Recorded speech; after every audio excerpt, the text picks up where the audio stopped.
সরকারি হাসপাতালে প্রকাশ্যে স্বামীকে কিল ঘুষি মারছেন স্ত্রী, একই সঙ্গে চলছে গালাগালিও। আশেপাশের অনেক মানুষ দাঁড়িয়ে ঘটনাটি দেখলেও স্বামী স্ত্রীর এই বিরোধ মেটাতে আসছেন না কেউই। এটি গত 17 আগস্ট রাজবাড়ীর পাংশা উপজেলার স্বাস্থ্য কমপ্লেক্সের ঘটনা, যার ভিডিও সামাজিক মাধ্যমে ভাইরাল হওয়ার পর ফের আলোচনায় আসে পুরুষ নির্যাতনের বিষয়টি। এর ঠিক আগের দিন 16 আগস্ট পটুয়াখালীতেও স্ত্রীর মানসিক নির্যাতন সহ্য করতে না পেরে আত্মহত্যা করেন এক দোকানি। লাশ উদ্ধারের সময় নিহতের বাড়ি থেকে মেলে চিরকুট, সেখানে স্ত্রীর সাথে বিরোধের কথা জানিয়ে যান ওই দোকানি। দেশের সংবিধানে নারী পুরুষের সমান অধিকারের কথা বলা হয়েছে। প্রচলিত আইনে নারী নির্যাতনের বিচার অহরহ দেখা গেলেও পুরুষ নির্যাতন দমনের ক্ষেত্রে তেমন কোনো আইন প্রয়োগ দেখা যায় না।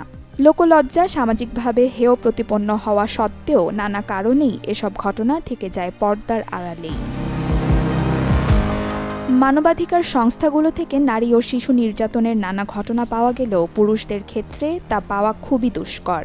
গত বছরের 19 নভেম্বর আন্তর্জাতিক পুরুষ দিবসে বাংলাদেশ মেন্স রাইটস ফাউন্ডেশন দাবি করছে, সমাজের প্রায় 80% বিবাহিত পুরুষ মানসিক নির্যাতনের শিকার হচ্ছেন।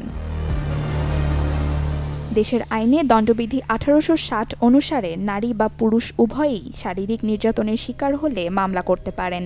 বিশেষ করে 323, 324, 325 ও 326 ধারাগুলো বলছে, যদি কারো দেহে আঘাত লাগে বা শারীরিক ক্ষতি হয় তবে অভিযুক্তের বিরুদ্ধে মামলা করা যায়। অর্থাৎ স্ত্রী কর্তৃক স্বামী নির্যাতনের ঘটনাও এ ধারায় বিচারযোগ্য। তবে সামাজিক নানা কারণেই পুরুষ নারীর বিরুদ্ধে মামলা করে না। বিশেষজ্ঞরা বলছেন, বাংলাদেশের প্রচলিত আইনে পুরুষ নির্যাতনের সরাসরি উল্লেখ না থাকলেও একাধিক আইনের ভেতর দিয়ে তারা কিছুটা হলেও সুরক্ষা পান। তবে মানসিক নির্যাতন, সামাজিক অসম্মান কিংবা প্রতীকী সহিংসতার বিচার প্রাপ্তির জায়গা এখনও শূন্য। এ বিষয়ে চট্টগ্রাম বিশ্ববিদ্যালয়ের ক্রিমিনোলজি ও পুলিশ সায়েন্স বিভাগের সহকারী অধ্যাপক ও প্রাক্তন সভাপতি জনাব মোহাম্মদ সাখাওয়াত হোসেন বলেন, আইন হয় মূলত প্রয়োজনের তাগিদেই, তাই পুরুষ নির্যাতন দমন আইনও কার্যকর হওয়া জরুরি। প্রচলিত ধারণার কারণেই পুরুষ নির্যাতনের ঘটনাগুলো লোকচক্ষুর আড়ালে থেকে যায় বলে মন্তব্য করেন এই শিক্ষক। এখন পুরুষ নানান কারণে আপনার এগুলা প্রকাশ করতে চায় না, সেই কারণগুলো আমাদের সমাজে এখনো বিদ্যমান। কিন্তু আমার মনে হয় এটা আইন করা উচিত। আপনি দেখবেন একবার এক সংসদ সদস্য জাতীয় সংসদে দাঁড়িয়ে বলেছিল, এটা নিয়ে কিন্তু মানে খুব হাসাহাসি হয়েছিল, কিন্তু উনি বলেছিল যে পুরুষ কিন্তু নানাভাবে নির্যাতনের শিকার, একটা পুরুষ নির্যাতন আইন করা দরকার।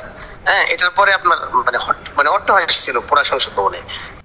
সচেতন মহল বলছে, নারী এবং শিশুদের জন্য যেমন সুনির্দিষ্ট আইন তৈরি হয়েছে, ঠিক তেমনি পুরুষদের সেফটি এবং সিকিউরিটির জন্য আইন করা আবশ্যক। যেমন যৌতুক নিরোধ আইন 2018-তে নারী কিংবা পুরুষ যে কোনো ব্যক্তি বিজ্ঞ আদালতে মামলা দায়ের করতে পারে, ঠিক তেমনি নারী ও শিশু নির্যাতন দমন আইনেও পুরুষদের প্রতিকারের বিধান রাখা জরুরি। নসিন নাওয়ার, চ্যানেল 24।